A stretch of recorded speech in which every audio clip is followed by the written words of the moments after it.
I'm not going to talk a whole lot other than to say that we're lucky this morning to have two speakers here to introduce us and focus on why this is a particular policy issue. Both of these speakers are going to speak a bit about their personal experience with gendered violence and talk a bit about how this affects policy and why it's such a challenging issue to go through as someone who's experienced it firsthand. So our first speaker, brief speaker, is Beth Crayon-Hagan. I'm working on saying her name right. Beth is a survivor of sexual assault, an activist for social change, and a social worker by trade. She received her Bachelor of Arts in Psychology from Iowa in 2006 and her Master's of Social Work degree from the University of Northern Iowa in 2016. Beth has worked in the field of social and human services for more than a decade, predominantly in mental health and victim services. She is a clinical transplant social worker at the University of Iowa Hospitals and Clinics and serves on a committee at UIHC that aims to provide direction and consultation for best social work practices in interacting with patients who have survived domestic violence. So please welcome Beth.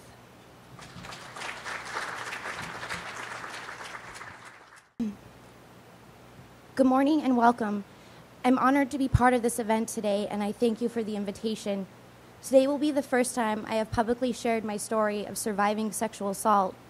I have decided to do so today for two main reasons. First, I believe my story illustrates the widespread issues within the various systems found in our very own communities that perpetuate rather than eliminate gendered violence. Second, it is my hope that while my story also illustrates the devastating impact of sexual violence, it also demonstrates that hope and recovery are possible.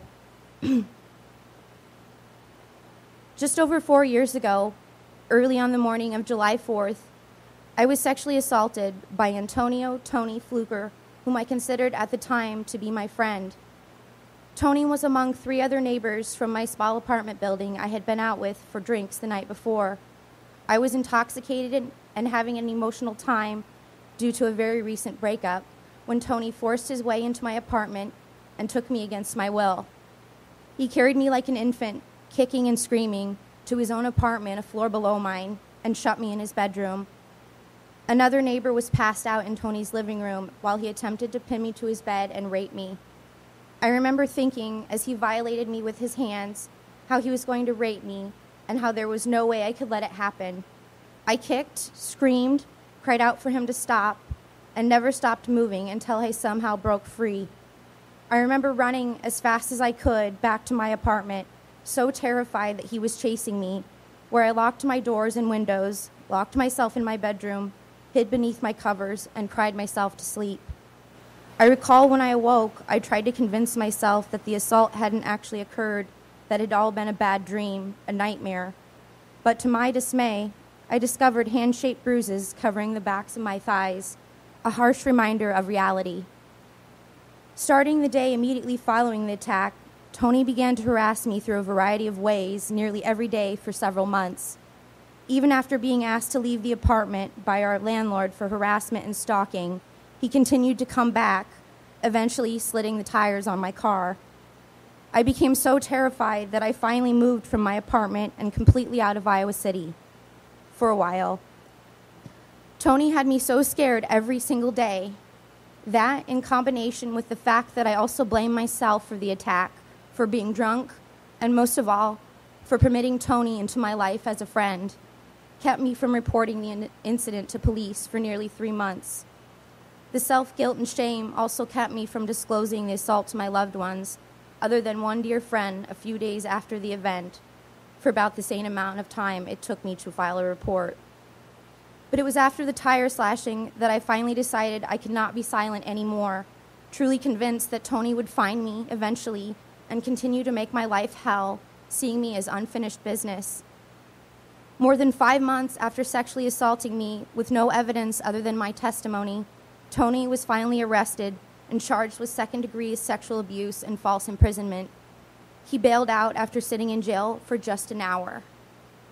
I was so innocent and naive in dealing with the criminal justice system. I put all my trust in them and had all the faith that justice would prevail. It wasn't the people that became involved that let me down. In fact, the detective that investigated my case, Jeff Fink, Ann Leahy from the county attorney's office, Michelle Lutz, victim coordinator with county attorney, and Morgan Sadlicek, my victim advocate with RVAP, were among some of the most empathetic, caring individuals I've ever met. Without their support, them believing me, and them believing in me, I would have never likely made it through the criminal justice process. None of them let me down, but the law and the legal process most certainly did. Almost a year after Tony was arrested, a 4-day trial ensued. This was after numerous defense tactics aimed at stalling the inevitable trial and breaking me down. The day I testified was by far the worst day of my life, far more painful than nearly being raped, and far more difficult than I could ever imagine. As the victim, the law permitted the defense to force me to answer questions about my alcohol and other substance use, my sexual past, my history of dealing with depression, and my emotional state at the time of the attack. The same law protected Tony, the perpetrator of a violent sexual act, from answering questions of the same sort. I was ripped apart on the stand by Tony's attorney. Every intimate detail of my life laid out for judgment, though I not on trial. I remember leaving the courthouse that day feeling completely defeated and questioning every step I had taken thus far to seek justice. Tony, of course, denied everything. His witnesses all lied on the stand, painting a completely different image of the events that had taken place that night and early morning, concluding I was making everything up, some sort of feminist on a tirade. Those are his attorney's actual words. Tony's lying witnesses and a lack of physical evidence muddied things up enough for the jurors that they were unable to convict on the original charges. However, Tony was found guilty of simple assault, a misdemeanor. The jurors, I'm told, stated that my friend's testimony, who'd been the only person I confided in shortly after the assault and shown the bruises to, couldn't be ignored and was enough to indicate that Tony did something to me that night that he shouldn't have. All the entities that had supported me and guided me told me I should consider the outcome a win, that he was found guilty of something, especially given the lack of evidence and the he-said nature of things.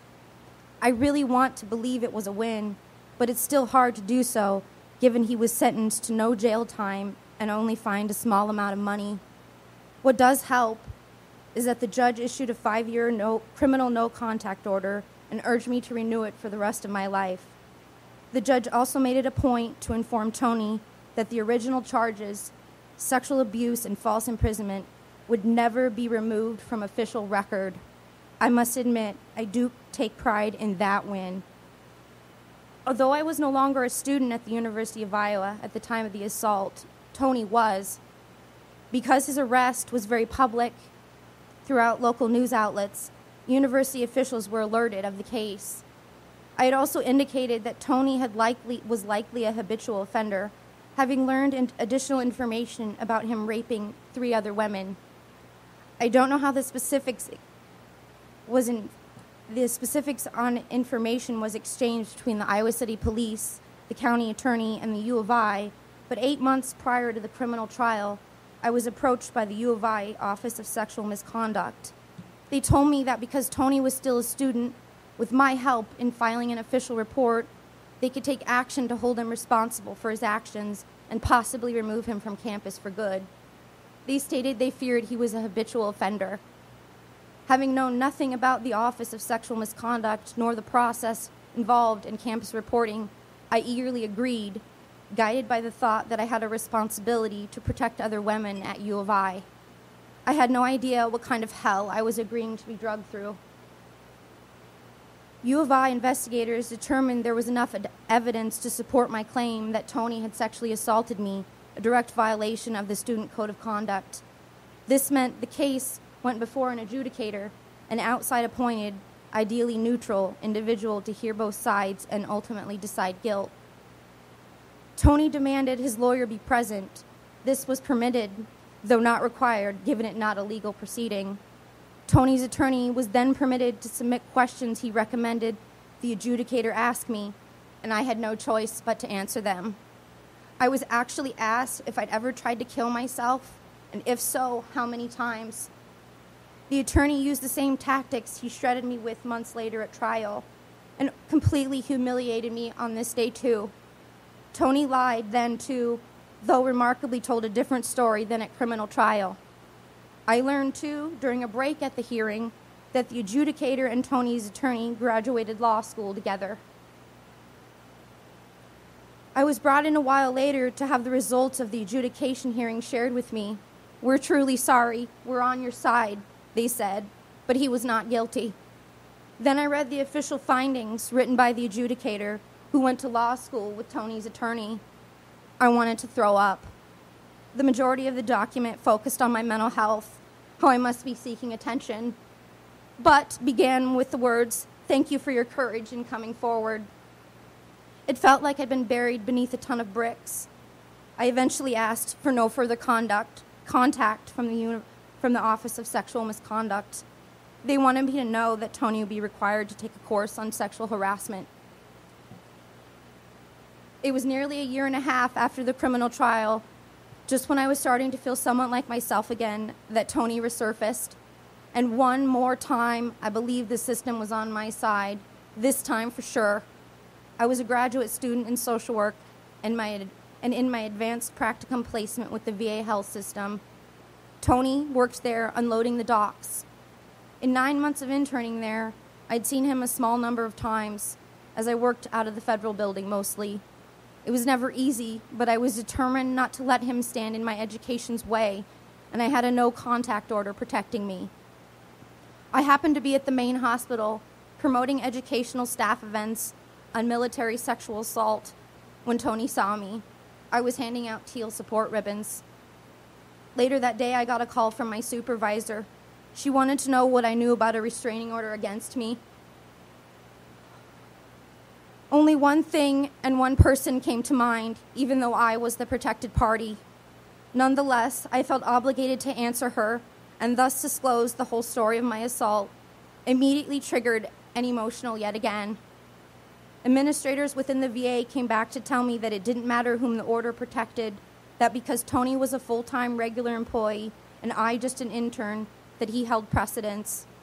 I attempted to find out more, but was told I wasn't permitted on the same premises as Tony, something about an internal policy preceding the no-contact order.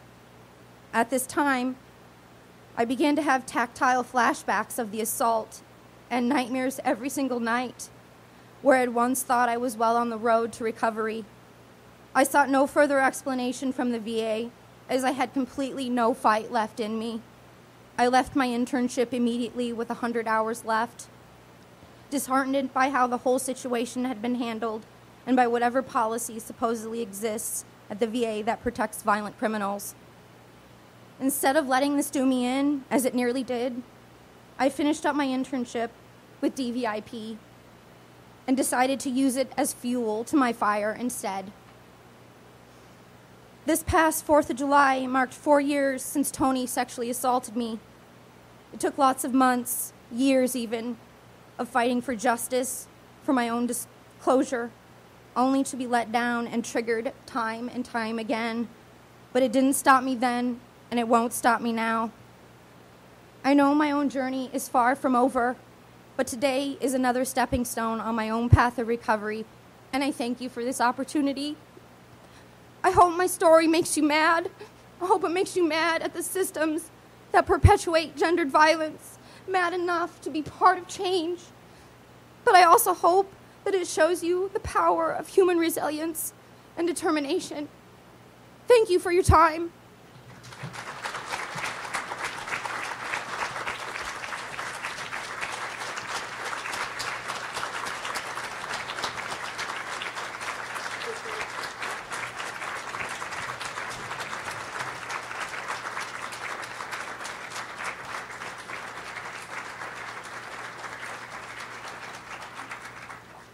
Okay, well, now I'm crying. It's 9:03. All right, thank you, Beth. That was amazing. Our next person to speak actually has quite similar things to say in some ways, is Brad Kunkel. Brad has been a deputy sheriff with the Johnson County Sheriff's Office since 2001. He started his career assigned to the jail division before moving to patrol in 2006, where he served ever since. In 2013, he was promoted to sergeant and currently serves as an evening shift supervisor. Brad graduated from the University of Iowa in 2012 with a BA in political science and a minor in religious studies. In 2013, Brad joined the Domestic Violence Intervention Program's Board of Directors, and he currently serves as co-chair. He is also a member of the 100-plus Men Who Care Hawkeye Chapter Board of Directors, served for 6 years as a council member in the city of Solon, and is an active community member. Welcome, Brad.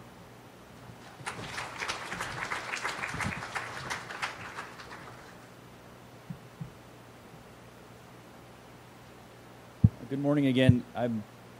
I too like to tell a story about how, because of my life and my career, I will forever be shaped and intertwined with domestic violence. I grew up in a small unincorporated town called Downey, which is about 10 miles east of here. I was the only child by my mother, but I was my father's seventh child. My half-siblings, who were quite a bit older than me, have always treated me like family, and my nieces and nephews are more like cousins.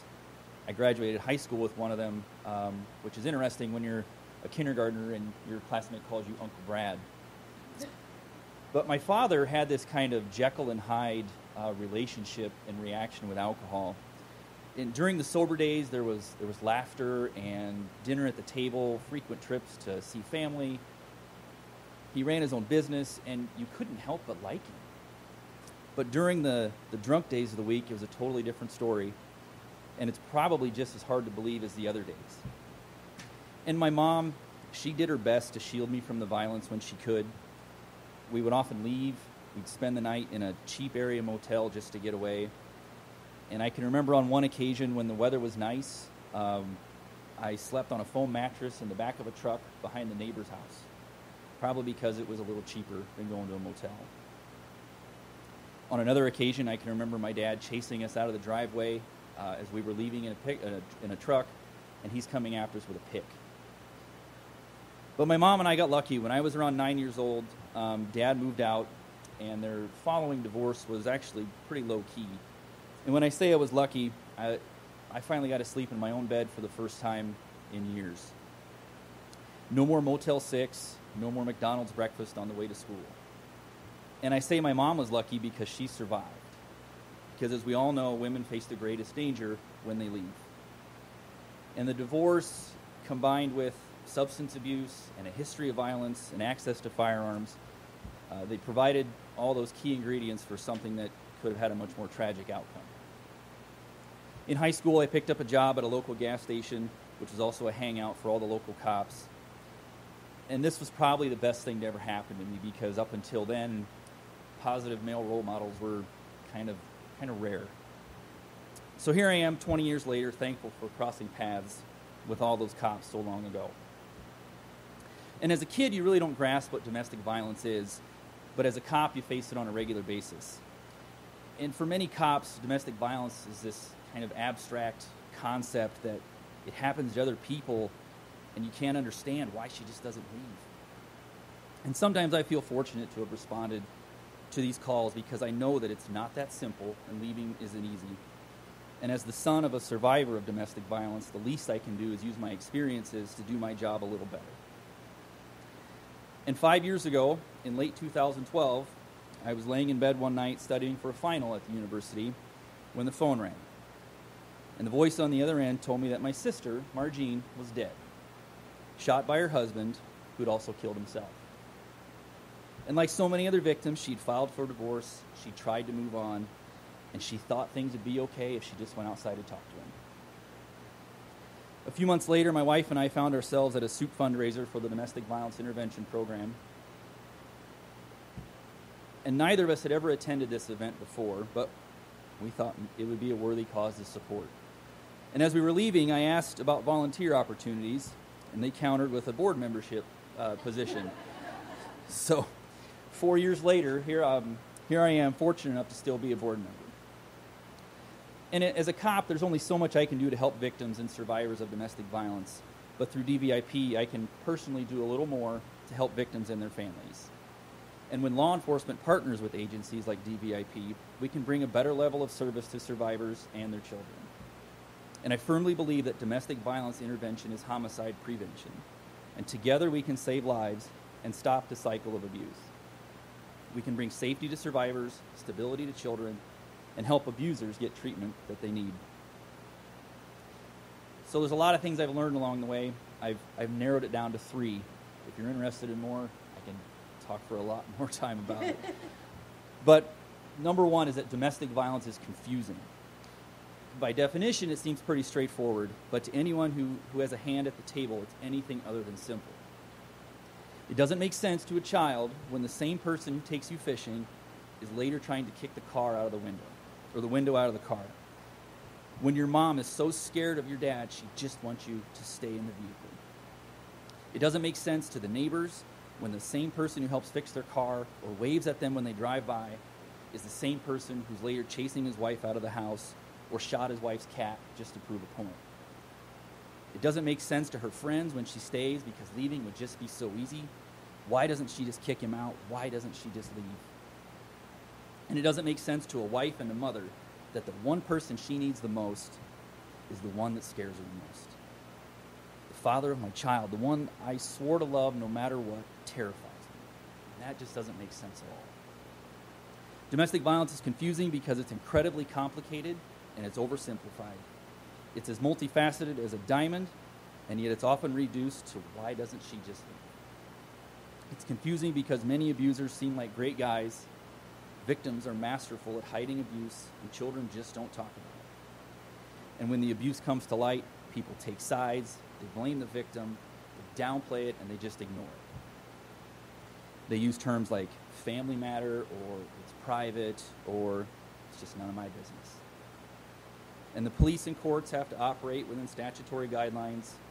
Advocacy groups are limited by financial constraints. Mandatory arrest laws can backfire and send the wrong person to jail. And weak sentencing laws can mean repeat abusers are out of prison sooner than drug offenders. And at the center of all this confusion is someone who just wants the hurt to stop.